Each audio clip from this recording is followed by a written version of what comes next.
All right. Gone live. Hope everybody is doing well. Let's see here. Making sure the stream is out there. I see Free Smoke already asked some questions. I'm going to get to that in a second. Don't worry. Let's see here. Just making sure that everything is up and running. And let people slide on in here. Hope you guys had a good holiday, good Christmas, a good New Year. What's up, Gunner? I saw your email, man. I haven't got back to you yet. I apologize, but I'm happy to get into it, my friend. Hope you had a good weekend. All right, cool. All right. Just want to make sure everyone could hear me and whatnot. Cool. So I don't just sit here and talk to myself. All right, so Free Smoke. Let's, by the way, I have a fight here. Danny Lopez versus Mike Ayala. Let me just go ahead and pull that up so that's actually running versus just random interviews. All right. What's up, Rusty? I've been doing good. All right. Awesome. All right, guys. So let me just start off with a bang. A little bit later, as more people roll in, I'm going to talk about some things. Have a little short story to tell. All right, so what is your opinion from Free Smoke? What is your opinion? Okay, what, in your opinion, is the perfect balance of humbleness and confidence in yourself that will take you the furthest in boxing? It's a great question. It can be a hard question to articulate, but okay, so the perfect balance. Well, I think best articulated by a growth mindset, meaning that you're always looking at everything as an opportunity to grow and be better, while also admitting and being honest with yourself about where you're lacking, right? Because sometimes I can see a toxicity with people that are always like, oh, well, I got the hell beat out of me. I got knocked out. And, so therefore it's just a chance to be better, right? I saw some ridiculous thing on Facebook. Somebody shared something like this guy, this pro fighter who was 0-31 and he was knocked out 31 times. And the caption of the post was something like, oh, like he never gave up and something like that.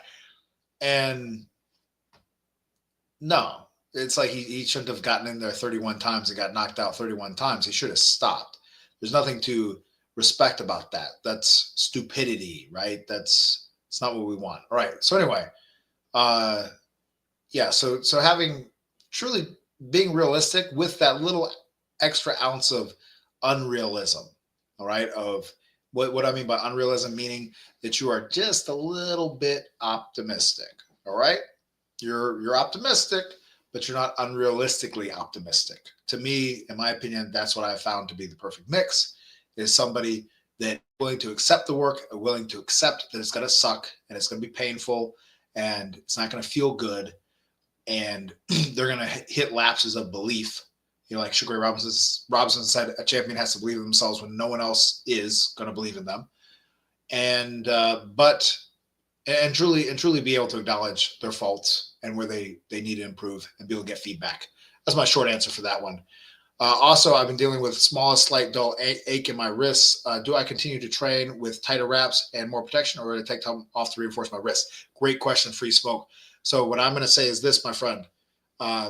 Just take time off the bag or get on a lighter bag, like a very light bag, if that's the case. If you're feeling it in sparring, what do you have coming up? I'm going to say let's take time off from hitting things for just a little bit, right? Depending how long it's been hurting you for. Just take some time off a little bit. And then when you come back, reinforce it, wrap it tight. By the way, a great tip that I want to give you all is to do a pro wrap for your training wrap, right? So there's also some ones they have, like one guy, Aaron, awesome guy that's, a member of everything else of the channel. He came up and trains with me here and there. He found these, I can't remember what they're called, but they are like slide-on pro wraps, basically. But you can make your own pro wrap with the gauze and the tape and everything else. I did this for just one of my guys recently. I did it for him a couple of days ago. And then you can cut it off at the wrist. And we can do all the gauze and all the tape and just tape it up so it's like a freaking cast. And that can be very helpful. All right. What is up, Rusty? Morning, Carl. Awesome. Hope you're doing well. If you don't mind, can you share the location of a gym where you train boxers? Love you too, brother. Yes. So I'm in Athens, Georgia. Athens, Georgia, and I merged my business I've had for more than a decade, Keppner Boxing, Athens, with X3 Athens, and we're doing a lot of big things with the X3 company and furthering our mission, getting distracted by why they are showing these. Oh, I think it's like the guy's wife in the audience. But anyway, we're doing big things with X3. Being partnered with them. Yeah, so Athens and soon to be a lot of other places. A lot of big things in the works for 2025 and beyond. Rubamba, hello, sir.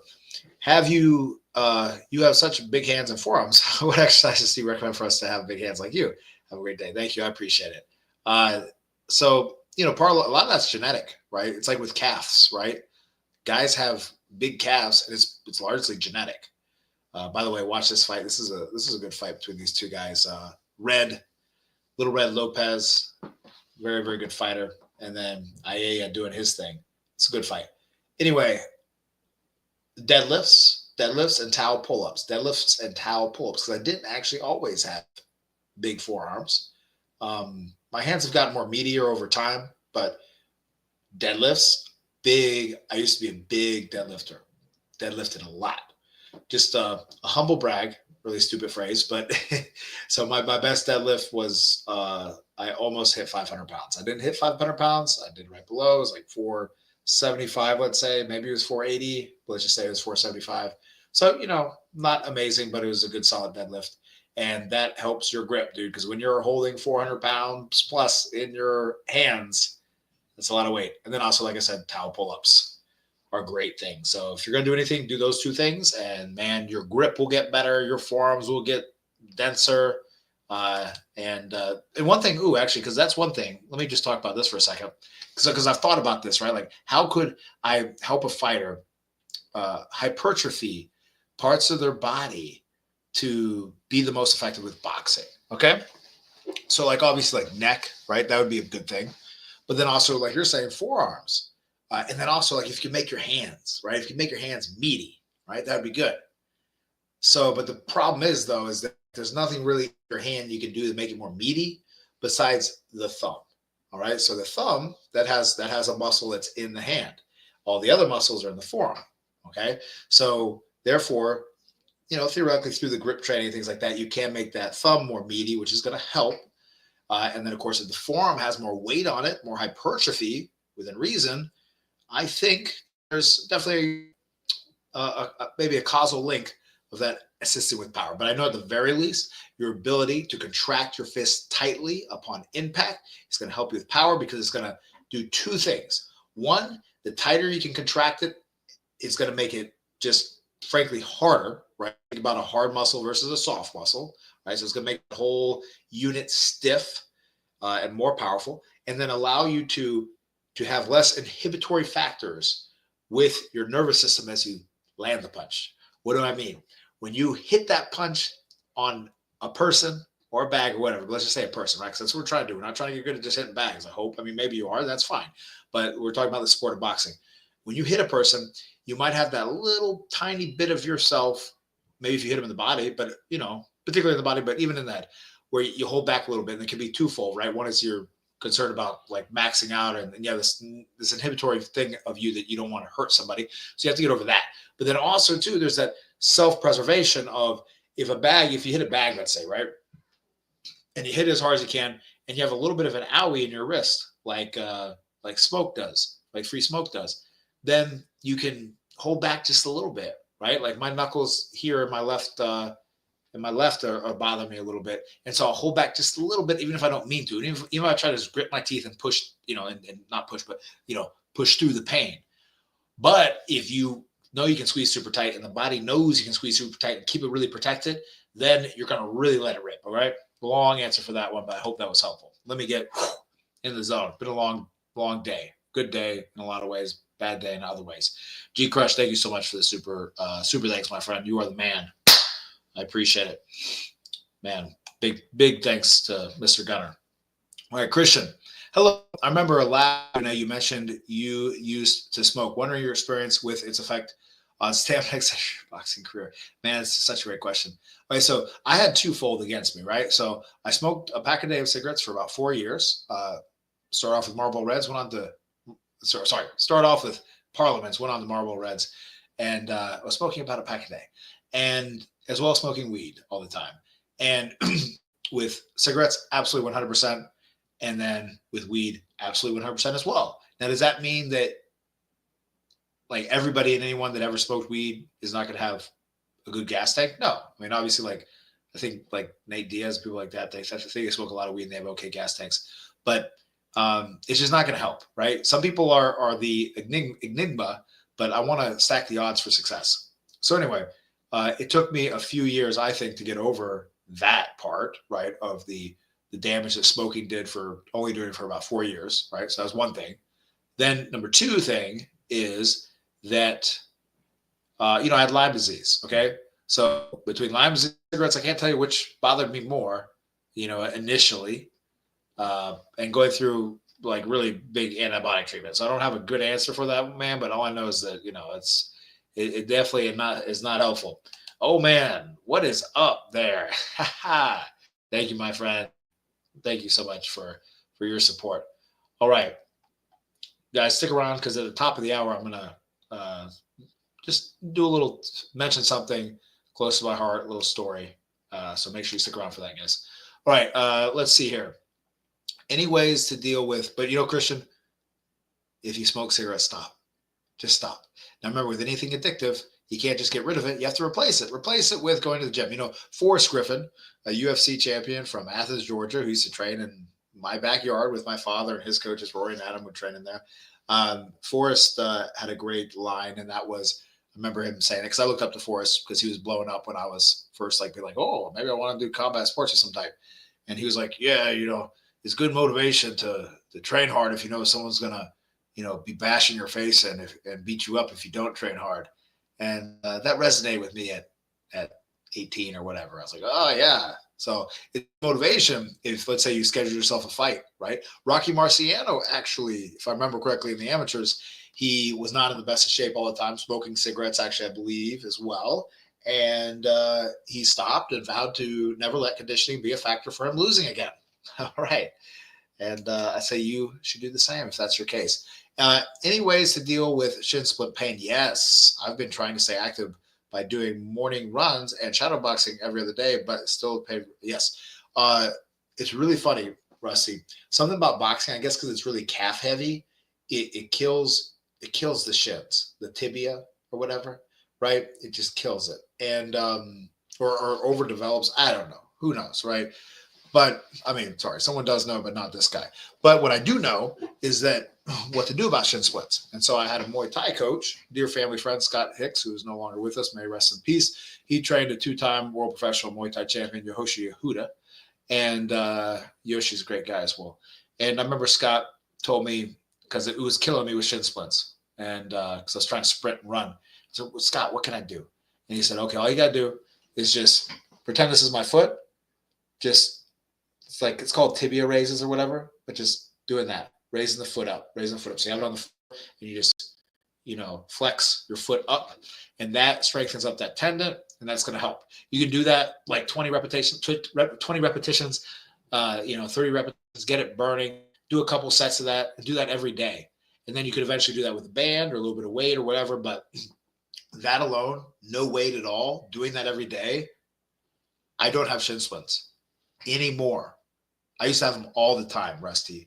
I don't have them anymore.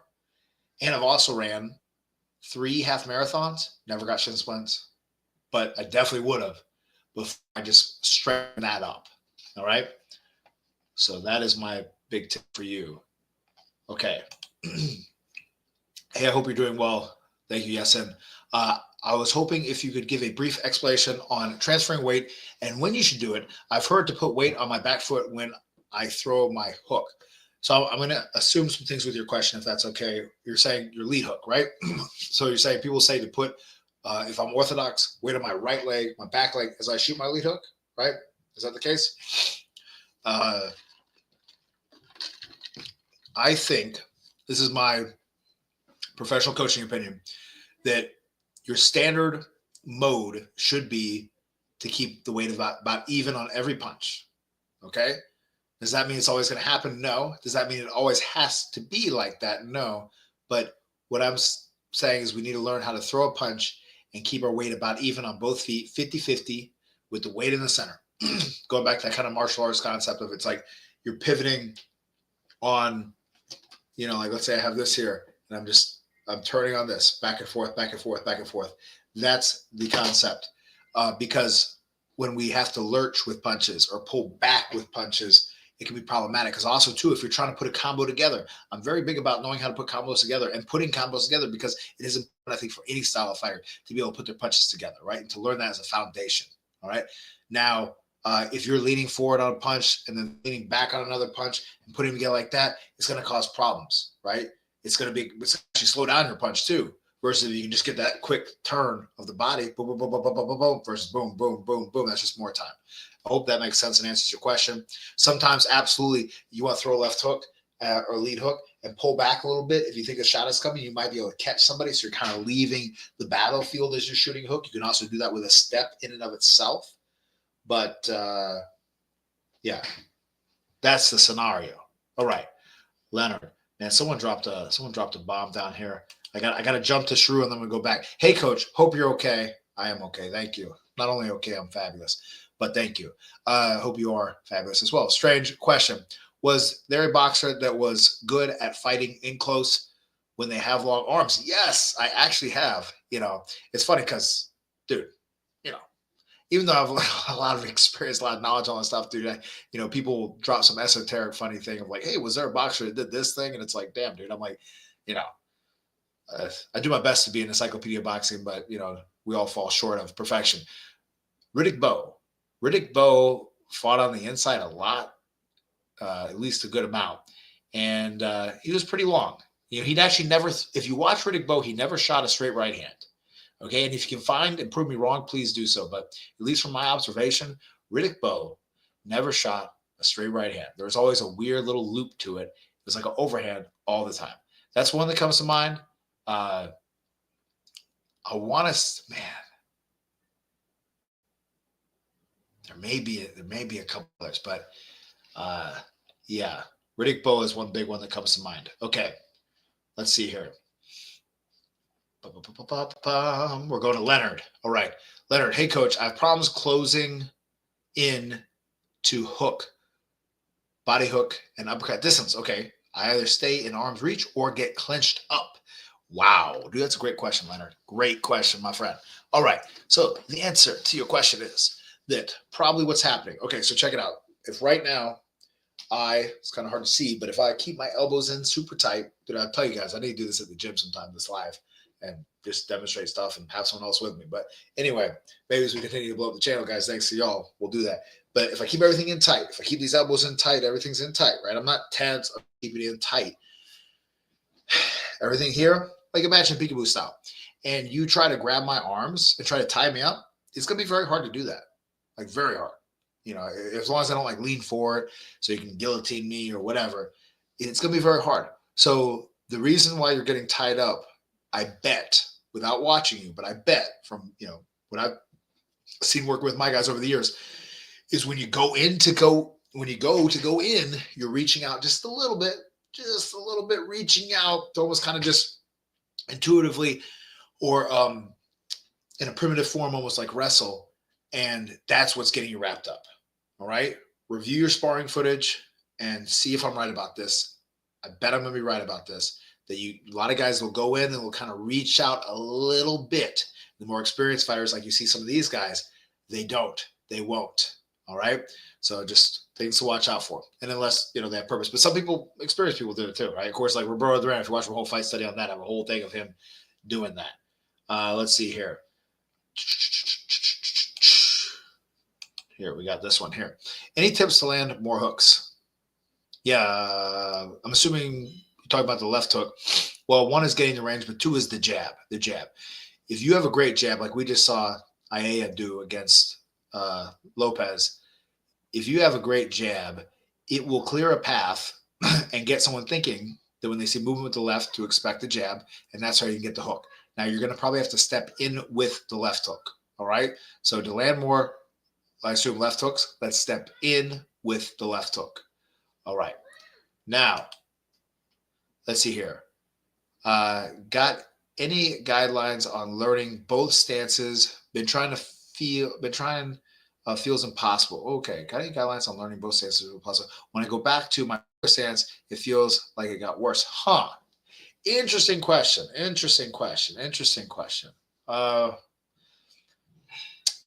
It's funny because to me, I thought as I was reading, I thought you were going to say, when I go back to my original stance, I just feel more at home. But you feel like it makes it worse. That's interesting.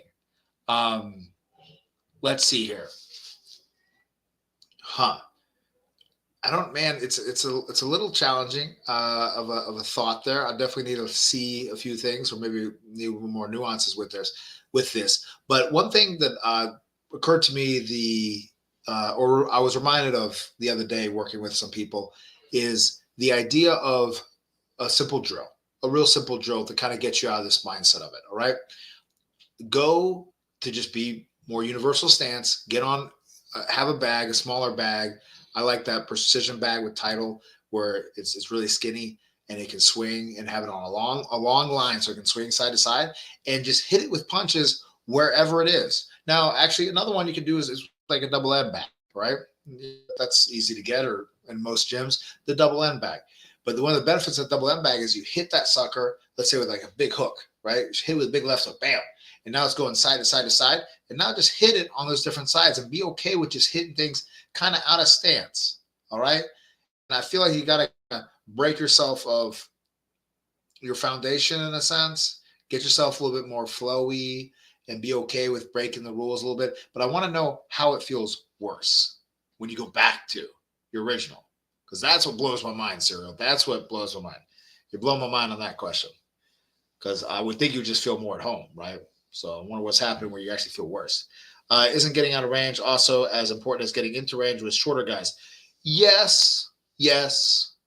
Well, just to go super like detailed on that, I would say getting into range is more important than getting out of range for shorter guys. Because as a longer guy, getting out of range is going to be more important. So if we're going to say, I don't think it's a 50-50. It's a 60-40 for shorter guys to get in range, 40 to get out of range, and the opposite for a longer guy, right? Because the longer guy at home is out of range. The shorter guy needs to get close enough where he can actually do something. If the shorter guy just stays out of range the whole time, that could be problematic as well. All right. Great question, though, Ginger. Great question. Will boxing be a part of LA 2028 Olympics, sir? What do you think? Love you 3000. Thank you, brother. Yeah, I don't know. I've heard back and forth about what's going to happen with it. I'm pretty done with the Olympics in general. So I'm sorry, no offense to anyone that's a big Olympic fan, but I've been done with the Olympics for a very long time. And goodness gracious, guys, just a little pop quiz for everybody. Roy Jones Jr., did he win the Olympics? No. He got robbed, probably. Evander Holyfield, did he win the Olympics? No. He probably got robbed. Well, watch that one. That's an insane one to watch. Maybe, guys, if you want me to pull up that one, I will pull up that one. Floyd Mayweather, in Atlanta, did he win the Olympics? No, probably got robbed. And it's kind of a joke, man. It's not what it was anymore. That's one reason why they're talking about doing the AI stuff. But things are changing, guys. For better or for worse, things are changing. And these old institutions that we think are the way to do things, whatever, are starting to change. Nothing is immortal. Any tips on sitting down on your punches and gripping the ground with your feet in order to drive instead of push with your punches? Drive instead of push with your punches. I need more nuance on that question there, Ranger. Gripping the ground with your feet in order to drive instead of push with your punches. So what's the difference between driving and pushing? Help me understand what you mean by that question, and I'd love to answer it. Let's see. In sparring, supposed to be as close to a real fight as possible, or should people go easy and focus on technique? Great question. So if somebody doesn't have fights, doesn't have a lot of experience, or even has some fights, but has just not been doing this for just years upon years upon years, you absolutely have to spar sometimes in an intense fashion that is not focusing on technique, but focusing on mimicking a fight in many ways. The only thing different in some sparring sessions, am I saying all? Am I saying every time you step in the ring with someone, it has to be like this? No. Am I saying if you go against someone that's less than you, do you need to do this? No. I'm saying when you go in the ring to spar against somebody else that's your level or even above your level, and you haven't been doing this just for such a freaking long time that you're comfortable with everything. All right. Everything. And the rust is off too, because you also got to shake the rust off eventually. It's how you're going to get prepared for the battle of the ring. You need to be able to drive. It's like a car handles different at 30 miles an hour than it does at 60 miles an hour. These are just facts. Punches feel different. You block them different. They look different sometimes when they come at 80, 90%, as opposed to always 60 or 50, like I see sometimes. It's a different handling. It's a different timing. All right. Now, should you also mix in sparring where you're focused on technique? Absolutely. And there's the opportunities for this are when you spar against people lesser than you, right? Or smaller than you. That's an opportunity now to focus on technique, focus on different things. And of course, against other people your own size and your own experience, it's also opportunities to focus on technique as well. But, depending where you're at in your boxing career here, Jofla, we do need to sometimes mimic a fight before you fight or as you're getting ready for a fight. Now, there's ways to do this more safely than others. Using things like I've talked about in my videos with Vaseline. Also, being able to take that knee, doing it minimally, also having good defense, guys, because if you have decent defense, you're not going to get hit that much in a hard sparring session, right? If you have bad defense, you will. You're going to get damaged. Now, there's a lot of other things you utilize as well, but that is my simple answer to your question. Great question. How do you develop mental toughness? Well, man, by doing hard stuff, right? By doing hard stuff and going through it. And, the whole confidence builds confidence, right? That's how you build mental toughness, by gritting it through and doing things that are hard, right? If it's cold right now, like it is out here, go outside right now and be butt naked, right? And feel that cold and feel that pain and be okay with it, right? Or, man, I was actually here, get this, just to sound like a super bad coach, but it was good advice in my opinion, or to sound like a bro-y coach. I had a guy, what was it? I can't remember which guy it was, but it was a couple weeks ago, or like was it within the last week, where I told him to actually headbutt the punch in sparring. All right? It sounds crazy. It sounds completely crazy. But hey, this is a sport called boxing. Look at these two dudes. This stuff's crazy. This is a crazy sport. And if you want to get good at this sport and you have certain things, now, am I going to tell everyone to do that? No. Am I going to tell you to do that? No. But he was flinching away from every punch. And the punches, I could tell, were not coming hard. They were not hurting him. And I told this kid, hey, dude, just headbutt every punch. Just headbutt. Just run into it a little bit. Don't be afraid of the punch. If anything, go into the punch. And the next round, the kid did it. And guess what? Looked like a different dude in the ring. Looked like a different dude. And that's what I live for, are those moments where you can give someone one piece of advice and they go in the very next round, they execute that piece of advice, and now they look different. They look like a whole different person. They don't look like a scared child anymore.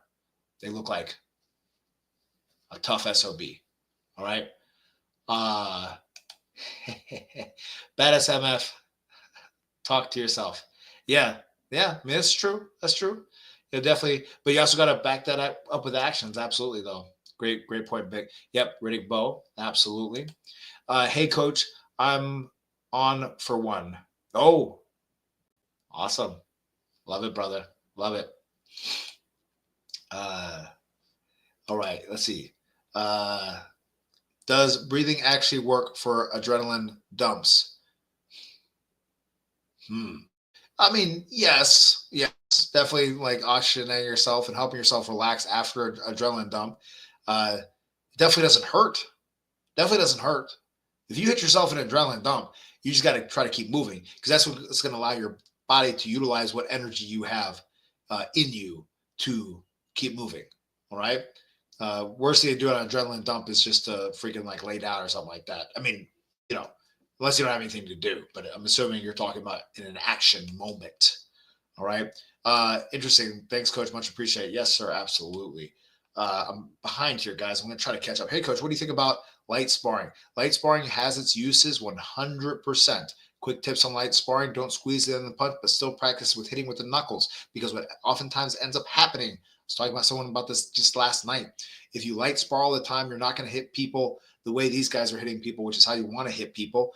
Because if you always play spar, you're going to naturally just start slap boxing a little bit, and we don't want to slap boxing. If you watch my Olympic study of Yurki Gamboa's fight versus Howard Davis's fight, Yurki Gamboa's fight, both those guys are just slap boxing each other to death.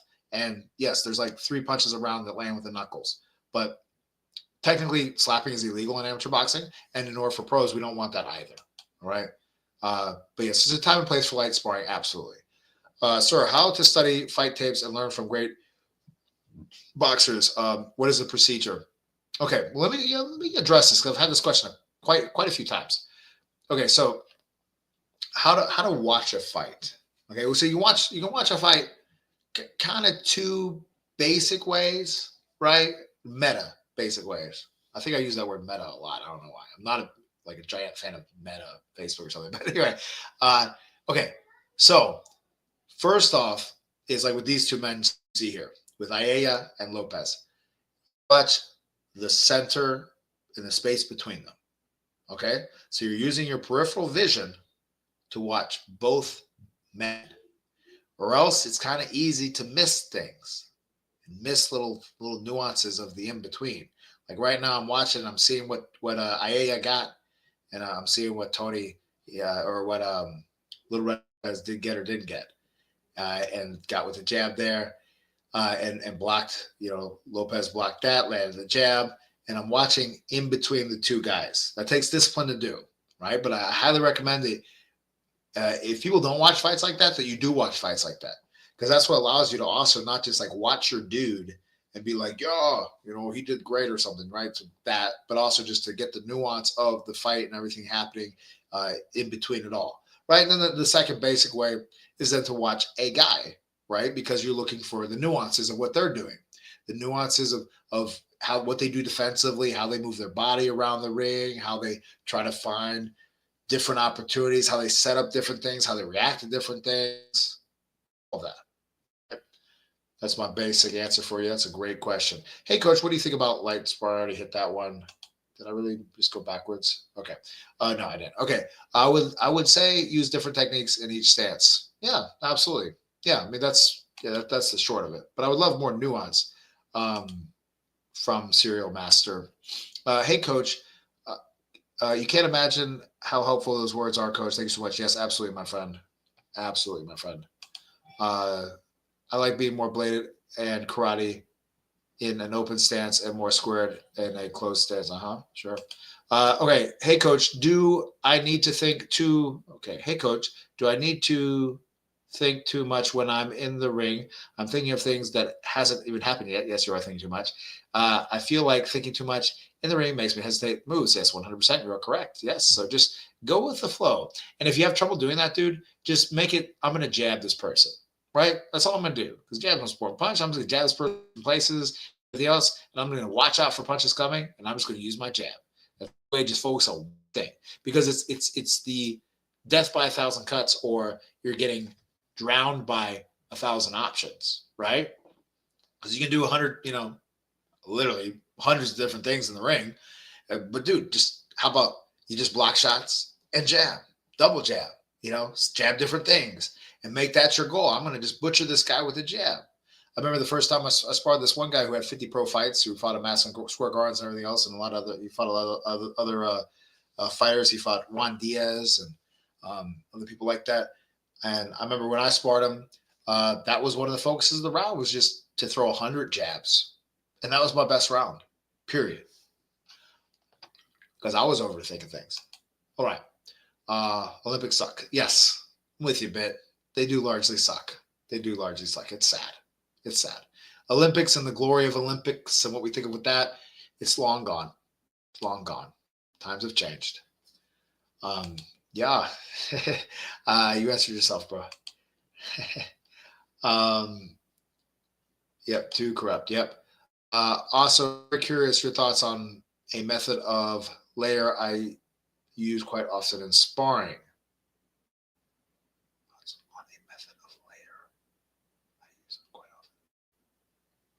Okay, we're about to go on something. Okay, cool. After this one, I'm going to just mention real quick something after I go through Christian's 3 points. I think I'm going to stay later tonight, guys, because this is a lot of fun. I really love this community, guys. All right.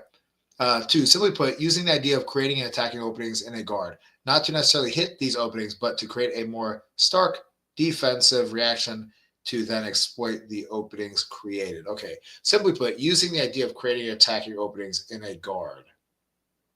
Okay. Yes. Not necessarily hit to use the openings, but to create a more stark defensive reaction to then exploit the openings. So you say like throwing different combos based on different cards by the more stark nervous system reaction. To me, it feels like cutting through butter with a hot knife. LOL. I think I'll need a video demonstration of this. Are you saying throwing different combinations or different sequences of punches for different guards, or for you launching different attacks off of different guards? Give me some context on that. Oh, thank you, Christina. Love your content, Coach Keith. Thank you so much, Christina. Love your support. Thank you so much. Okay, Serial Master, I'm going to get to you in a second. What I want to take a moment on right now, since everyone's in here and we're cooking really nicely and it's a lovely time, not to lower everybody's mood, but I just wanted to put this picture up. Gosh, I shared it on the YouTube page, but this gentleman. So I want to tell a quick story. Yeah, you can look at it on my YouTube whatever community page. But I was informed that that gentleman that I'm with, 32 years of age, he passed away. And he passed away, I guess, like a couple weeks ago. Didn't know about it. He was in Texas, but I want to tell a quick story about Keller Forens, and how I got an opportunity to meet him.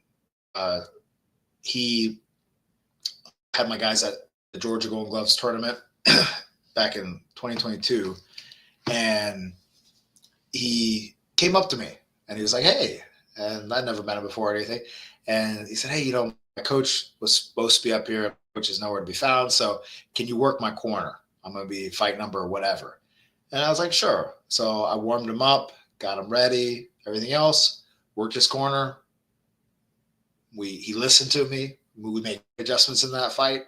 We got the win. Next day, same thing. Hey, my coach isn't here. He was frustrated with that, obviously. A lot of coaches, man, I don't know. Anyway, coach isn't here. Can you, corner me again? It's like, dude, 100% Keller. So this time he fought a different type of guy. So we had to make some different adjustments. The first fight was the guy was a mover. So it was Keller's job to cut off that ring. And I gave him, those tips, and he made those adjustments, and we got that. And then the next fight, he fought a freaking long guy, a shorter guy. And he had to box. He had to just jab and move. And it was all about the jab. And he made it all about the jab. And, it was brilliant. And he won that fight. And he won the Golden Gloves tournament for Georgia. And it was a great experience. And then he ended up training with me quite a bit. And never had any more fights under me because he was busy with acting. If you look it up, Keller, he was in quite a few different movies, different roles, and really progressive with his career. And he had told me, he told me about some dark times he'd been through and everything else. And then he also did some coaching for me too. He went through my coaching program and started coaching some classes with us. And then he had a situation go on with his apartment where he needed to move back to Texas. So I moved back to Texas, and I kind of lost communication with him. And then someone close to him informed me that happened, that he passed away. And I'm not sure exactly how he passed away, so I'm not going to say in this public forum how, but very sad. So I just want to, and now I'm saying this all because we never know when the last moment we have with somebody is. All right. So the only lesson we learn by losing people, we know closely or just, know a little bit, or that we have the fortune to work with and grace our presence, they get to be a part of our lives. We get to be a part of their lives is, of course, how you show up. You show up 100% all the time because you never know when that person's gone or it's your time to go. Tomorrow could be my time. Tomorrow could be your time. And you never know. And we need to be at peace at that. And the only way I think to be at peace at that is to be 100% present to the best of your ability, at least to be aware of that. So anyway, I hope that lifts your spirits along with you a touch of reality. All right, back into it, guys. I think it mostly feels off because I can't seem to throw properly from the other stance. So when I switch back, I'm confused on why the mechanics of the punch work in the normal stance. Serial master, let me just give you some cold, hard advice out of love. It sounds like you're being a little bit too neurotic about it. You just kind of got to let go, let your mind get free. Maybe get super tired, like do it at the end of a workout and switch stances. So you just be okay with sucking. That's one thing. Embrace the suck, right? I talked about that on one of my videos. Embrace the suck. Embrace sucking again. I know sometimes when you get to a certain level, it sucks to suck again. But as we drift up levels, we're going to go around people that are going to be like way better than us, that are going to make us be like, damn, we don't know crap, right? But that's how you know you're actually getting better. If you're always the best person in the room, you get a different room. When thinking of landing your knuckle punch, do you think about index and middle knuckle, etc., or is it simply turning your fist? A simple turn your fist. Yeah. So when you're boxing with gloves on and everything else with the wrap on, it's the flush of the glove, right? It's the flush of the glove, but you could really think of it as the center. Okay, the center of the fist is primarily what you are aiming for. Great question. I'm kind of like spending a super long time on everyone's questions, so like hate me or love me for it. I don't know. All right. In my question from earlier, I meant how do you get a full snap into your punch as opposed to just pushing it? Oh, yeah. Okay. How do you grip the ground with your feet and sit? Because then I throw it, I tend to stumble. Okay. So it's truly not a situation, danger of the gripping the ground situation. It's not any of that. It's what I talked about earlier about the rotation and not transferring weight. All right. So what I want you to try to do is let's say it's a right hand or a left hand if you're southpaw, right? Or a hook. Rotate your full body, but keep your weight center, right? So make the rotation shoot it out as opposed to a lean. All right. And that's why you're losing balance, is because of probably a lean. And film yourself shadow boxing, film yourself hitting a bag, and you will see the lean. You might not know the lean is there, but it is probably there, right? That's the keys. All right. Munker, are there pros and cons to staying still when punching and staying active when punching? Yeah, there are pros and cons. Yes, of course, trade-offs. Yes. So the pros to moving while you're punching is it makes you more elusive, opens up different opportunities, and yeah. The cons are it can minimize your power. It can minimize your power and also make you lose people when you did have them, right? If you're always kind of moving side to side with the punch, or let's say you're throwing your punches kind of moving off to the left, or you always kind of spin off a little bit with the left hook and things like that, and somebody is close to a corner, you could spin them away from the corner, spin yourself to a corner almost, all right? So that is one of the cons, all right? But yes, it's all trade-offs. What would be your advice if you had a fight? What would be your advice if you had a fighter who's got 2 out of 3 rounds? I'm assuming is your question. Sorry. Losing the fight. Okay, yes. Okay. A fighter who's lost 2 of the 3 rounds. Oh, well. Well. It depends on that fighter's abilities. Okay. So, let's face it, gang. You can you can give people standing 8 counts, you know. Uh, and if you give someone a standing 8 count 3 times in one round, the fight's over. So, yes. So my genuine go-to is now, of course, it depends how badly we're losing as well. Because I care about the person. I care about the person more than the fight. All right.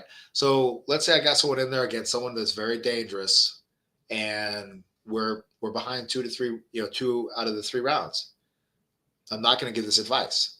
But if I know this person that I have is rugged, and I know the person they're against is not some like extremely dangerous threat, where I'm concerned about it overly, I'm going to tell them let's do our best to get 3 standard 8 counts or get them out of there, but do it intelligently, do it with volume, right, to set up the openings. But yeah, I mean, we got to try to get 3 standard 8 counts in that round, if not stop them. I think you might know the answer to that, Christina, but that's my answer to that question. But again, if it's a very dangerous person, we're looking at about just finishing off the fight and being smart, boxing well, and growing from the experience. Because it is amateurs. There's not like all this money on the line and things like that. Camden, what's up? What shots do you throw against someone who sticks their arms out and leans back? Ha ha. Yes, I actually had some guys come up that did this. Man, someone dropped me a big man. I got a lot of. Oh, dude, thank you guys for all the rest in peace and everything else. I appreciate it. That's very, very kind. What shots do you throw against someone who sticks their arms out? Yes. The body. So someone's out like that, you got to get that body. Now, also, though, too, that's where the brushing comes in, right? Getting those kind of arms extended, brushing, and using that to kind of open up the door to get you in and dig the body. But definitely the body, straight to the body, because that will allow you to get past those long arms as well. Slipping a jab, slipping a right hand to the body, that type of thing. Great question. Had that happen Thursday. How do you stop closing your eyes when getting punched? Yes, I sparred maybe 2 to 3 times a week. It's pretty consistent. 2 to 3 times a week consistently over the course of a year, and still did it. Consistently. And how much?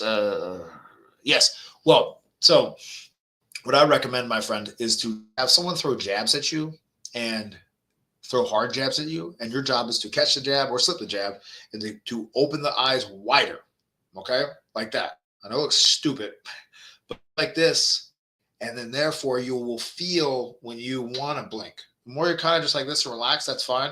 But the more it's easier to just naturally reflexively blink. Okay, here, wide open, and that's it. So it comes, or have someone tack up. All right, have a coach help you tack up, have a training partner tack up. What do I mean by tack up? I mean they start off doing the power, the amount of power, the speed that you're not flinching, that you can stay like this. And then as you get used to that, then you increase it. They tack it up until they're throwing their biggest shots. And you're maybe only going like that a little bit, right? All right. So that's my biggest tip. All right. Christina, what do you recommend for an amateur boxer having trouble finding sparring partners? Yes. Assume you're asking for yourself as a lady. Yes, it's a tough time. Well, it depends on the size of the person. That is where the shadow boxing comes in so important. But also then I would say as well, it depends why they're having trouble finding sparring. All right. So I always got to ask like a question to a question, right? But because I want to give the best answer I can. All right. So let me give you a couple examples. All right. So let's say I got, I think about I'm assuming because, Christina, lady fighters, right? So like my wife fought 22 fights, I've, thinking about all the different women I've worked with over the years. So a couple things. One is they can get time in the ring, maybe working guys' defense. All right. So they get time putting pieces together, shots together, and maybe the guy's limited to a jab, and that helps them at least get some ring time, right? Throwing punches out of body and trying to set up different openings and things like that and trying to be defensively thought as they're doing it allows them ring time, right? Which is more realistic than just hitting a bag, right? Because you'd be like, oh, Coach Keith, it's not realistic because they're not hitting a bag, or they're not, having someone throw punches at them, blah, blah, blah. Well, we got a piece of it. It's more realistic than hitting a bag, okay? It's more realistic in shadowboxing because you're actually hitting somebody, okay? So anyway, and also you shadowbox for defense while you're freaking hitting somebody, right? Think defense while you're literally throwing offense only at somebody, All right. So there's that. Then the second thing is then have smaller people work their defense, right? Have, younger guys or whatever work their defense, or guys that know how to work with them work defense, right? So all those things come into play, and somewhere in there are the answers. All right. I know I said I was going to go further into that, but I think that's some good solid advice that I think you can take and utilize. What do you think about Bombara Boxing YouTube channel? If you've seen his videos, yay or nay? You're the second person, or maybe the same person asked me about that, but I need to get into that, I guess. Goodness. Bombara Boxing. Is that dude with the long hair? Let's just take a quick, man, I'm behind on chat. So because I feel bad because I'm very big on time, but, and I'm going to stay longer with everyone because I really appreciate the love and support. By the way, a great way to help me stay longer is to drop an awesome, super chat. I know I left, let's see, what did Zero Master gift it? Oh my goodness. Gifted 5 Keppner Boxing memberships. Oh my gosh, Serial Master. Wow. Gosh, the gift of love, right? All right. So, and I love this time with you guys. Hey, Coach, I'm still not throwing at the volume I should. I can't work out why. I think I only throw punches I'm 80% sure will land, along with a few jabs. Great question. So sometimes, let's see. How do I pose this, Jay? Okay. Because you're trying to find out. So one, just to go super like weird and esoteric on you, don't spend any time thinking about why you can't. All right, because there's not any answers in why you can't. Let's just talk about how we can. All right, so that's just the first thing. All right, so how can you throw more punches? You're having trouble doing that. Cool, no worries. Don't worry about all like. I'm just saying that. I'm not saying this is you. I'm saying like with myself and with people I work with, man. They're talking like, well, why can't I do this? Why can't I do this or that? The answers aren't in the can't. The answers in what can I do to do this? All right. So what can we do to do that? Well, what I recommend is let's put some fun punishment on it, man. Let's have a marker, right? So, and you gotta maybe get a buddy or get some consistency going where like, dude, if you're serious, Jay, if you're serious, which I think you are serious, I know you're serious, but if someone's truly serious, man, okay, if I get in the gym right now, you're like, I want to throw more punches around. Okay, well, let's see how many punches you are throwing around. All right, so let's get that number. Let's say it's you throw 40 punches around. Okay, I'm just throwing a number out there, probably around there, 40-ish. Now it could be throwing less. Get that number. Let's add 10 to the number. Okay, let's throw 10 more punches this round. Now, if you're serious, what is it? Money talks and ass walks. So, dude, tell your buddy or whoever, training partner, coach, whoever it is, hey, coach, if I don't throw 10 more punches than 40, if I don't throw 50 or more punches this round, I'm going to give you $5. That's going to create a solution, my friend. And then if you just keep on shelling out money, man, then you got to make it more serious, right? Maybe it's like, I don't know, someone's got to do like a free body shot on you or a couple free body shots or something, or you got to eventually give someone your car or something. I don't know. But if the penalty is serious enough, I think you'll do it, right? You have to condition yourself the other way because because even if you want something, wanting something is not as bad as avoiding something, right? Think about it, guys. If we all went after things we wanted as hard as we avoid things we don't want, we would all be way more successful. These are facts. And this is what makes a champion too. But you kind of hijack that in yourself, all right? And break through some of these barriers. Any tip for someone who overthinks? This is funny, but man, get tired as hell. Because when you're tired as hell, you can't overthink. You can't. The body's so tired you stop thinking. Because I have some of the similar problems, and that's what I would do is I would get myself tired as hell, so I just have to execute. But dude, take my tip about the hitting the quota, okay? Just like a business. By the way, I'm super pumped, man. Today we signed up 10 members, 10 new members tonight. It's pretty freaking cool. Do you have any good videos on step setups or any good tips? Can you speak on the difference between setups and combinations? Mm-hmm. Yeah. So a combination can be a setup. Great question. A setup can be a combination because it sets up punches, right? But setups, whether it be a feint or a throwaway punch, those are some of the main types of setups, right? Or the main categories of setups. I haven't actually done an entire video on setups, so that's an interesting concept. I did do an entire video on feints, so I'd highly recommend you check that out.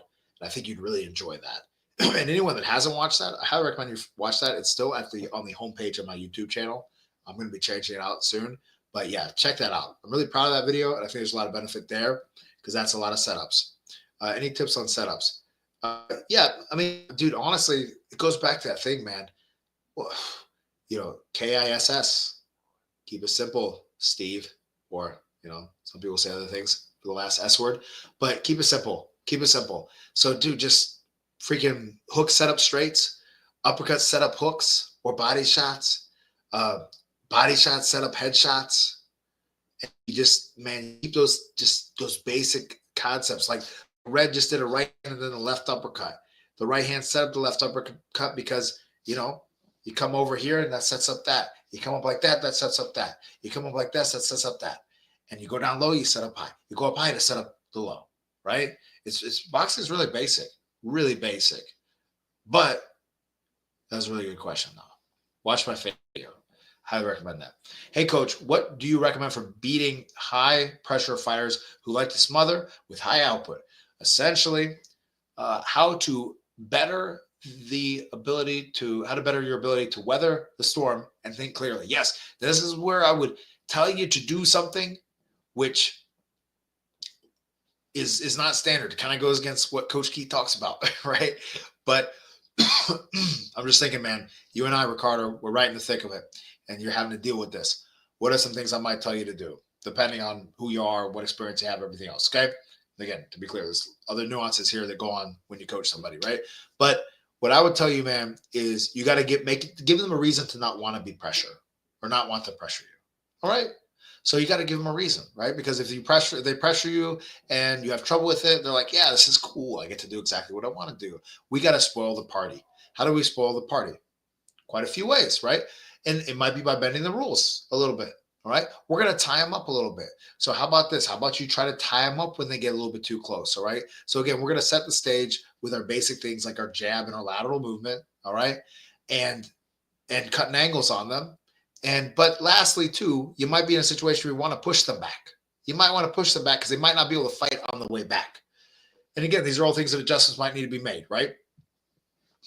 In the next time you spar this dude that you're thinking about, you might want to just keep them at the end of your punch, stiff arm a little bit, right? If they're moving their head to try to get in, leave that arm out and push that on their head to make them uncomfortable, make them not want to move their head and get low and be frustrated to come in. And when they do come in, if they lean a little bit, let's lean on them, over the top of them, tie them up a little bit. I assume they're a little bit shorter than you, perhaps. Is this the case? And make their life frustrating, make their life not enjoyable when they get close. All right. That's the first thing. Second thing, though, is that then let's actually try to push them back a little bit, right? Push them back. It's not going like mano-a-mano on them, but it's actually just smothering them down to smother them back further and literally just a little push, not a hard shove. I'm not saying shoving. You can get, in trouble for that. No, I'm saying just a slight push them back, drive them back a little bit. It might change the dance as well. All right. So those are my two initial strategies for you to consider. And let me know how they go. All right. How to get more fluidity with punches and let my hands go in sparring. Yes. Great question, LB. My answer for you, sir, I'll jump to bit. Shadow boxing work for me. Awesome. I assume that you are shadow boxing. So I'm just assuming that. Okay. So let's pretend you are shadow boxing. Let's watch this. Oh, he was already hurt. I missed the punch. Oh, let's watch it again. Let's watch Lopez right hand. Beautiful right hand. And dude, Aya was hanging in those corners and hanging on those ropes a lot, which is a bad place to be. Bad place to lose options, right? All right. So my recommendation for you is you're probably trying to hit too hard. All right. As the guy did earlier just said that I just said that, hey, like you need to spar hard and you need to incorporate that into your training as part of what you do. But I bet you're a little bit laggy, and like other people I've worked with, where you try to hit too hard and then it doesn't allow you to be fluid and to let your hands go. You try to load up one punch. So, dude, just think about painting people. Just paint them, touch them with the knuckles though. But don't worry about power. Just whip out the punches, loosely whip out the punches. Watch a lot of Muhammad Ali when he throws combinations. Do it like that, and that's it. Don't worry about the power. The power will come. The power will come. All right. All right, Christina. What was your amateur pro record? How do you overcome losses if you had? Yes. Well, I never went pro. I got injured before I ever got a chance to go pro, and I only had a few fights. And yeah, it's dude. Like I boxed in the United States, I boxed in Mexico. Because of me being sick all the time, I didn't get to fight as much as I wanted to. All right. And I absolutely did lose in sparring and in actual fights. How do you overcome a loss? You get in there. Well, two things, right? It depends how you lose. If you lost like how I lost, split decision, you get back in there as soon as you can. All right. As soon as you can, so you can right what was wrong.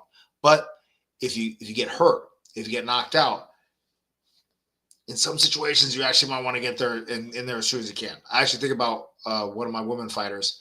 She won an Atlanta tournament back in 2019, and she her next fight after that tournament, she got stopped in the first round, and she wasn't really hurt by it, like meaning like there wasn't like severe damage done, but she got stopped, and I was like, damn, we gotta get in the ring as soon as possible because I don't want that fear to grow, right? It's like I talked about in that psychology video about boxing, where if something like that happens that really like rocks your world a little bit, and you don't get back in there, you let that little bit of fear or worry grow into this giant monster.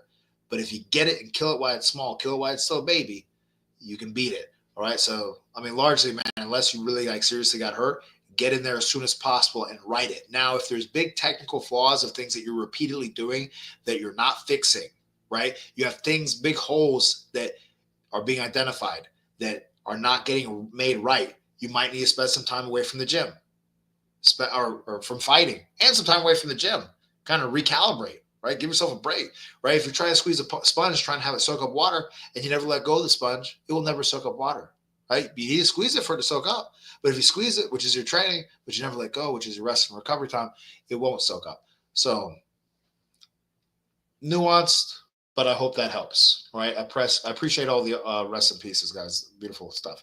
All right. Let me jump here to another video that's running in the background.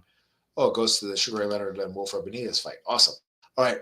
Much love from Ireland. Keith, your lessons have helped me improve so much and helped me get back into sparring. Thank you, sir. I appreciate it so much. That's why I do this. I get to, be a part of a lot of people's lives, but I wouldn't get a chance to be a part of otherwise. So I really appreciate it. Thank you. I appreciate you. Punch placement. Do you think overthinking or value where you recommend eyes, chin, chest, shoulder, punch place? Great question. You're pulling out some good ones, Al. Yes. So for the headshots, tip of the chin, tip of the chin, tip of the chin. Let's aim for that. That is my answer. And I'm sticking to it. My dad and mom were in a car accident 5 months ago. They luckily, goodness, but my first childhood friend died in a car. Wow. I lost contact with him, but I saw him 2 months ago and we caught up. That's excellent. I'm very happy to hear that you got a chance to catch up with them. Yeah, goodness. Yeah. Again, guys, they're all going to die. Everybody here is going to die. And we got to truly live in a way that we know we're going to die. Right? It's like what's that Marcus Aurelius quote? One should not fear death, but never truly living. Right? And I guess if you overly fear death, we should all have some fear of death. But if you overly fear death, it is probably because you are not living anywhere near your potential, right? And actualizing it. What do you think was the biggest upset of 2024? The Zoo or the Zoo and Magia was pretty difficult to watch. Yeah, that's pretty difficult to watch. Dude, I have to admit, of 2024, I thought Ryan Garcia-Henry fight was an upset, okay? Maybe I'm just a freaking moron with that, but, I didn't think that Ryan Garcia was going to win that fight. I underestimated the power being the great equalizer, which I should know better because my dad, if he was anything else, he was a power coach. It's all he taught. So that's all I was taught largely, was how to throw punches as powerfully as you can, and anything and everything you do to make power. And I underestimate that. So to me, if I'm in the right year, am I in the right year with that? I think I am. Right, 2024. Yeah, I'll say that's the biggest upset, I think. But anyway, thank you for the advice. Well, thank you, Danger. I appreciate you, my friend. Mean fighters, lol. Good advice. I tend to overthink everything, so hard to notice what I do. Yeah. Get tired. Get tired. That helps a lot. Thanks for the membership, Serial Master. Wow, man, Serial Master is amazing. Talk about living what I just talked about living with purpose and everything else. How do you survive? Man, this is amazing, guys. I'm going to run to 11 o'clock because you guys are freaking amazing. It would be helpful if you bought me some coffee, though, too, because, man, I got to get up early tomorrow. How do you survive a spar with someone a couple levels above you? Oh, best fighter in your gym, perhaps. Yes. Oh, man, well, I help a lot of people do this all the time, and I've been happy to do it, too. So what you do, most simple thing, is change ranges on them, right? Sometimes step in, sometimes step out, and just keep them guessing where you're going to be, right?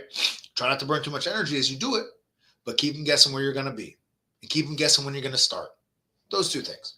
Keep them guessing where you're going to be, keep them guessing when you're going to start. If you do that, you make it tougher for that good person with experience, right? Because it's very simple. If they don't know, but let's do the opposite of that. If they know where you're going to be, right? Meaning you're always slightly backing up, or they know you're going to circle, or they know you're going to always be coming forward, it's an easy adjustment for a more experienced person. If they know always when you're going to start, even if you mix up what you start with, right? Coach tells you a jab, you shoot the jab, and you get like, bam, creamed on it. You got to make sure they don't know when you're going to start or where you're going to be. All right. So you do that by changing up your movement patterns, sometimes going forward, backwards, to the side, et cetera, feinting with the feet, and then feinting with your punches, doing different leads, and then feinting with the punches. And using our jabs still, but mixing in feints. Feint, step out, right? Because also, too, you could feint and stand there, and he bites on your feint and counters your feint like he would have countered your real punch, and you still get hit. Feint, step out, right? Feint, attack, all right? Move off to the side, move off to the side. He throws at you, he or she throws at you, don't start backing up. Maybe smother down a little bit. Smother the fire. Just like if you get caught on fire, you don't just go run. I guess you stop, drop, and roll, right? That's the ideas. All right. Gully, how would you prepare a fighter to fight a strong, aggressive fighter that comes forward, a brawler, and what method would you use to prepare the fighter for that aggressive fighter? Yes. Comes forward and brawler. So it depends on what the assets my guy has, right? If because we're assuming my guy is something, right? So what is my guy? But I'm gonna just assume a lot more with that. Okay, great question. But let me just assume that I know what the guy is that I'm working with, right? Because my guy could be an aggressive brawler too. What do we do then, right? But the classic thing of let's keep him at the end of the jab. Let's make sure we box always in circles. Watch my ring strategy video where I talk about a lot of these movement concepts. But let's focus on moving in circular patterns and holding the center of the ring so we always have somewhere to go, right? Versus ending up on the ropes. All right. And then if he gets too close, like I mentioned earlier, shutting them down, tying them up, making it difficult for them. Can you recommend a Muay Thai gym in Athens, Monroe, Lawrenceville area? Yes, I absolutely can. So I mentioned Scott Hicks earlier. He's no longer alive, but his partner, a former partner, with the gym, Casey Bain still runs it. Megalodon. Definitely Megalodon. Yeah, Megalodon. Great Muay Thai. Also, I would be remiss to say, though, that at X3, we do have a great Muay Thai program as well. Okay. But, depending what your goals are with Muay Thai. All right. But I got to show love. It's cringy if I'm just recommending myself. I'm not a Muay Thai coach, but we have a great Shakar. He's a great Muay Thai coach in our Muay Thai program at X3. But that's not my specialty. How often should you spar light? I assume is the question. How often do you spar light? Well, a couple times a week. It depends. Because again, man, I try to give everyone the most truthful answer. So if you were in my gym right now and I knew you and I knew like how you boxed, I might tell you, stop sparring light. Because I might see things that show me that you're getting good at sparring light and you're building up habits that are going to be trouble when you actually go hard or when you actually fight. All right. Now you might be another guy that I'm like, dude, you need to get some time in the ring. You need to get some more experience. That might have you spar light a couple times a week. All right. Hard question, but my easy answer is a couple times a week. Uh, but max, because again, light is a subjective term. Free smoke. Are you still offering online coaching? I couldn't find the link or anything on your gym website. Yes, I am. It's on this YouTube. If you go to members, level 2. So if you go to level 2, there is that. And what Serial Masters threw out a bunch of freebies, right? For like 5, right? Okay. Camden may do. What do you think? What do you throw after exiting a tie up or a clinch? Probably a hook. All right, a left hook, not a right hook. Probably a left hook off of that. I mean, depending what position you are, right? Being too much of an anti-right hook guy, but it depends what's available, right? It depends how they clinch out, right? It depends how they are when they make space, right? But stepping back in with a left hook is a great one, and we got the right hand. But frankly, a jab as well. There's not one with a great answer. It's kind of like, it's very nuanced. The answer is try a few things, see what you get. Probably not an uppercut if there's space, right? If there's space and you break out of the clinch, don't throw an uppercut. It's probably not there. All right. I'm probably not a buy shot. All right. So 1, sorry, coach. Example, they have high guard. They know they're open down the middle. I throw the dummy 1 for the open of the middle. They catch or parry the punch. I have the 3 as they commit to the yes. And the 3 calls for the side block. Yes. As they commit to defend the middle. And the 3 calls for the side block. Yes. Yeah. Putting the punches together. Yep. It's good you're thinking like that. That's great. I remember a conversation I was just having with a coach who brings up one of his pro guys to work with one of my amateur guys. And he was talking about this one guy, big name. Oh, man, dude, brother. Man, The Love by G Crush. I'm sorry, I got to jump to G Crush, but I'm going to finish answering your question though real quick. So yeah, no, you're right. You're on the right path of that. And then also, but what I was going to say about this guy with his fighter, they're going against this real high level guy that I used to have one of my guys go against all the time. And he was saying like, man, I almost feel like we have to feint our defense, right? And that's a concept that I've had guys work on and do, and I know I've had to do from time to time. Is like you act like you're about to catch a punch, but then you actually slip, right? Or it's like you act like you're about to slip something, and then you block it, right? That type of thing. It's a big thing with that. Oh man, and then Chris drops the dollar, dude. I appreciate it, my brother. I appreciate it. I love the new blood. Let's not have G Crush do all the super chats, guys. Let's make him feel loved. All right. Serial Master threw out all those Keppner memberships. That's awesome. And G Crush is holding it down. All right. I'm being more sided up in general. Have okay defense relative to my sparring partners, but I sometimes get hit in the chest. Doesn't hurt, but I have to reset sometimes. Worth worrying about. Well, so this goes to this idea of you have to reset after getting hit in the chest. Is it a hook shot or a straight shot? Is it reset because it's knocking you off balance to one side, I assume your left side, or knocking you back is my question. If it's not hurting you, I wouldn't worry about too much. If it makes you have to reset because it knocks you slightly off balance, I would take an evaluation of your balance. Also, you need to sometimes, even when we're blocking a shot, make sure that we don't have this habit of kind of like blocking it and fading away from it, and then it kind of like bouncing us off and making us almost fall in a sense, or like kind of stumble. Because I know that is sometimes things that people do. And I don't remember if you do it in your sparring, but that is my initial food for thought. But Chris, man, thank you for that dollar. And of course, Gunner, showing massive love all the time. All right, Camden. Always great tuning in, Coach. Can't wait for the next one. Thanks, dude. Dude, I'm here for the next 15 minutes, man. I would love amazing super day. I got down to the bottom. I guess everyone else is ready to go to bed, right? I'm freaking getting jacked up, dude. All right. Feint defense, that's genius. I'm big on feints. We'll definitely practice that. Thanks, brother. Yeah, no, absolutely. Yeah, feinting the defense is great because he was like, yeah, just having my guys almost felt like we almost had to do this, and we had to do it a couple of times. I was like, yeah, man, that's like, I was like, oh yeah, that's I've had quite a few guys, or some guys do at the high level. Any tips for countering the right hand? Yeah, man. I mean, if you know when that right hand's coming, slipping in a right hand. The toughest times that I've personally had, but then also tough times I see people have is when the moment they throw a right hand, they're getting met by a right hand along the way. That is a great counter for the right hand if you're both the same stance. Man, if someone shoots a right hand and you, man, look how Leonard. Let's watch that again though, really quickly, guys. I was gonna do a fight study on this one. Let's watch this. Boom. Oh, so good example of Leonard, you know, doing different looks. And right down there, he slips his head over a little bit to the side and gets a nice jab on a very defensively minded Wilfred Benitez. All right. All right.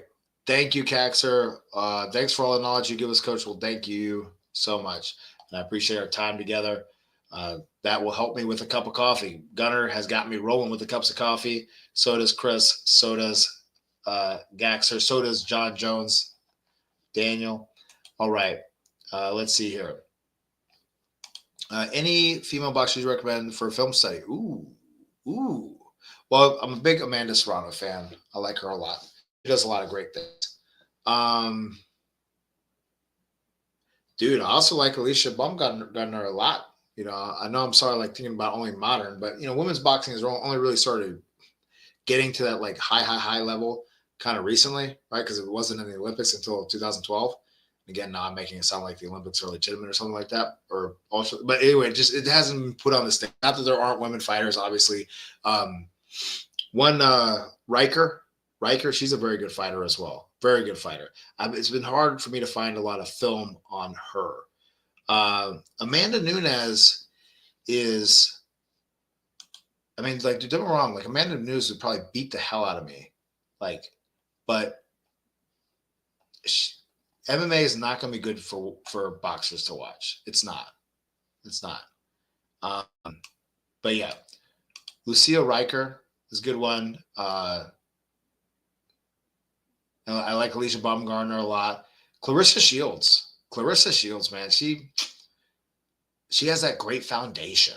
She just has a great foundation. I'm really impressed with her. Tyson was using a lot of feints to waste time against Paul. Was he? He might have been. I don't remember, but we'll take your word for it. Okay. Man, Leonard just dropped Benitez.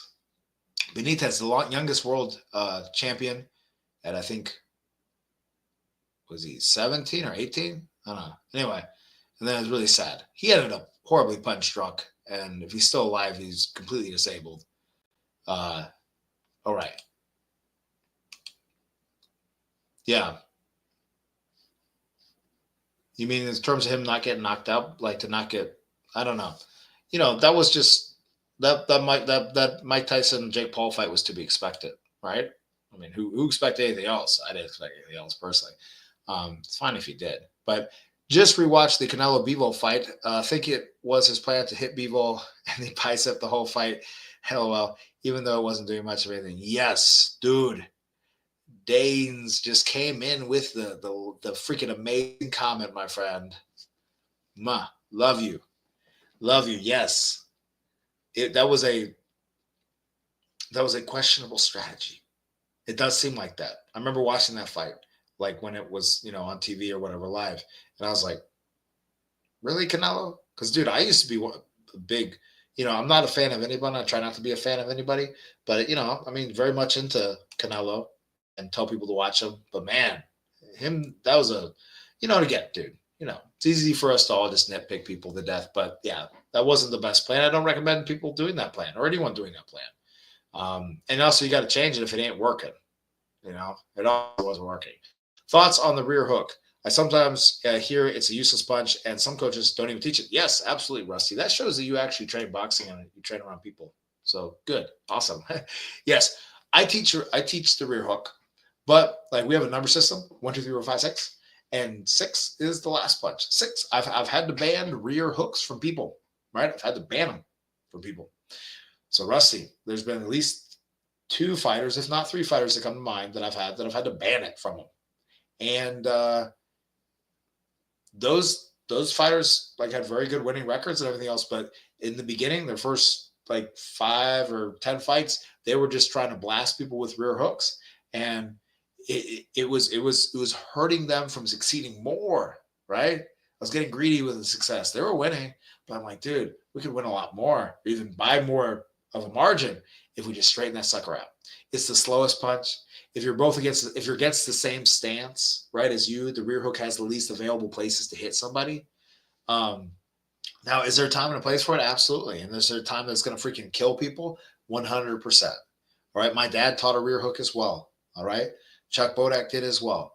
But it was lower on the list, very low on the list. All right. And newbies, they tend to go out like jab, rear hook, jab, jab, right hook.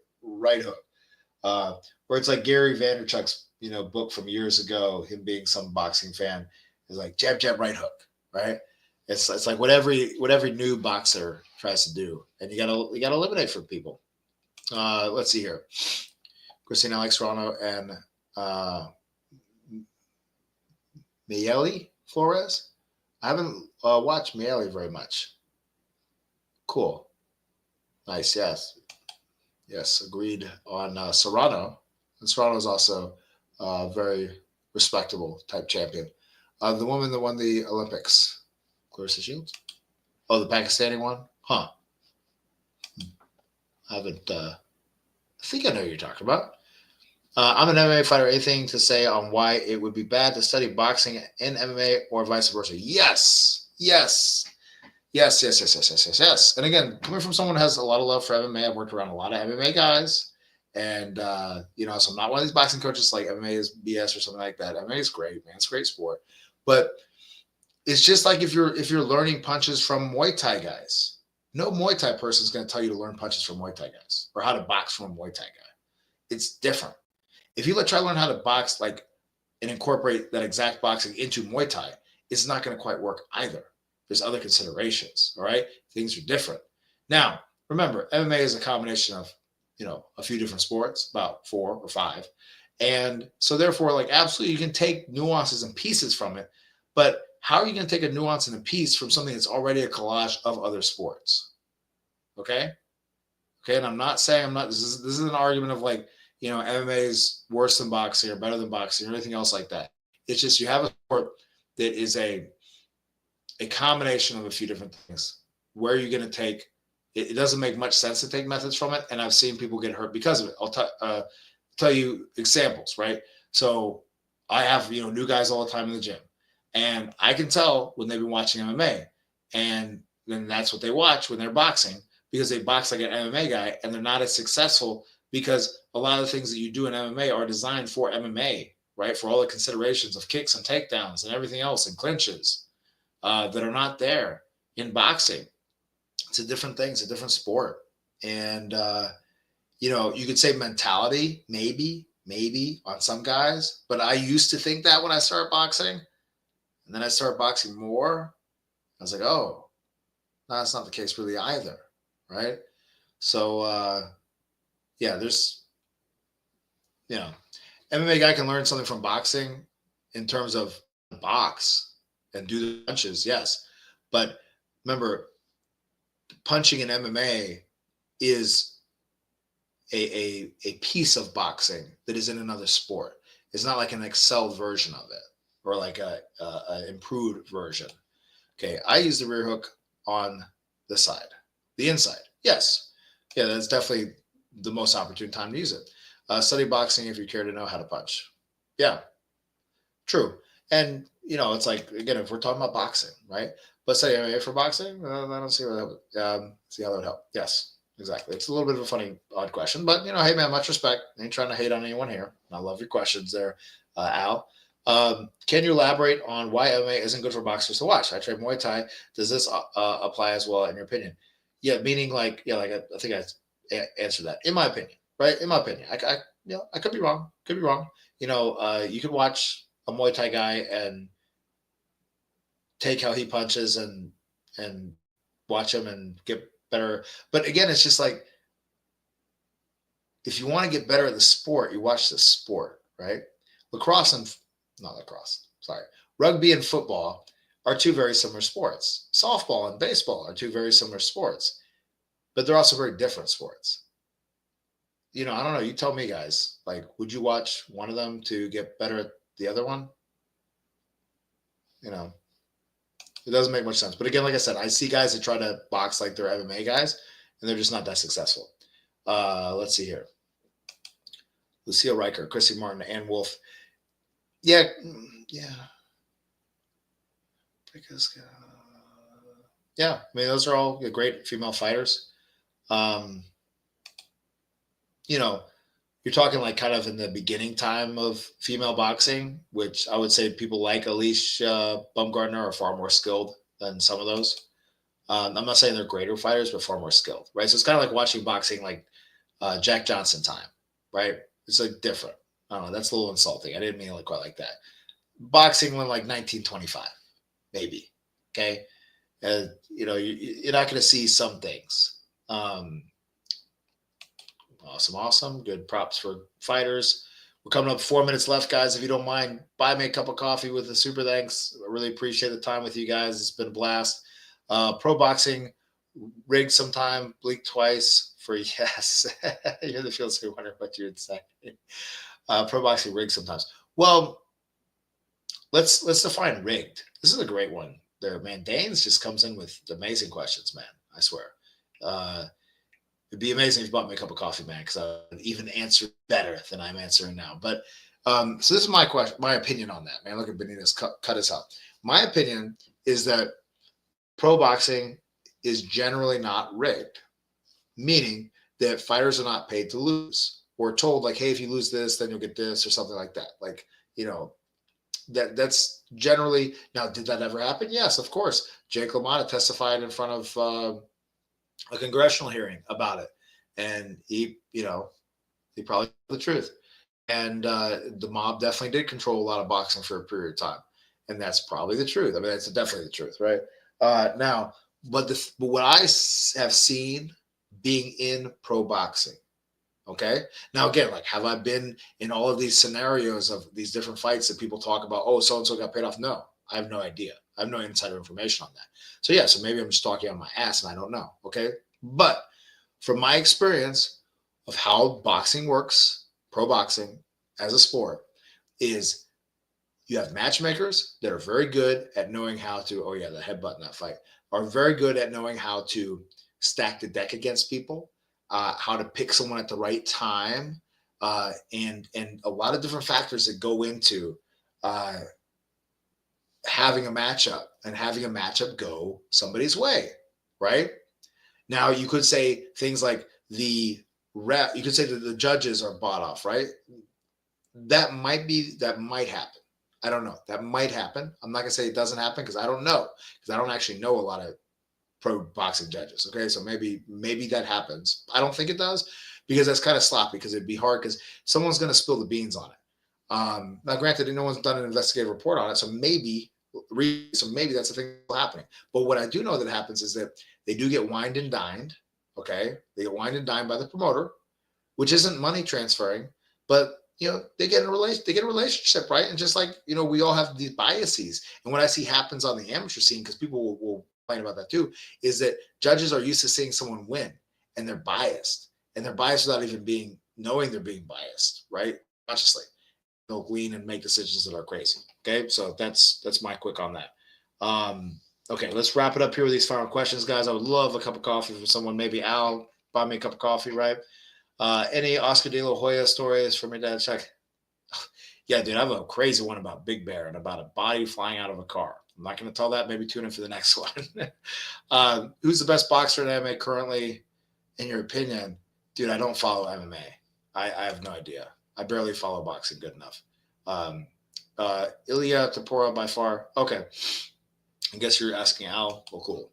Al, I trust your word on that. For a long time, I put a lot of weight on my feet, front of my, but when I try to jab, I tend to lean forward. I do attempts to work with the balance my stance when jabbing. Yes. Man, frankly, just focus on sitting back. Oh yeah, watch yourself in the mirror laterally, right? So if right now I'm working boxing, I'm facing this way, watching myself in the mirror that's on the side right here, so I can see where my weight is. I shoot the jab, and I watch where my weight is. My head's going forward. I just counteract that. Very simple stuff. I agree. I just want to maybe break down what it does well. Boxing, cool. Finishing out here, guys. Yeah, I've never seen boxing and MMA like the pull counter slipping and offline. Yeah, and I guess like what, like some dude did the Philly shot. Oh, thank you, brother. Thank you. Much love. And again, I have massive respect for MMA fighters. Dude, even my wife, she fought 4 MMA fights, and you know, I've worked with many MMA fighters in their boxing. So I do know what I'm talking about with boxing, but I don't. I mean, you know, I have massive respect. Oh, Danes. Oh, brother.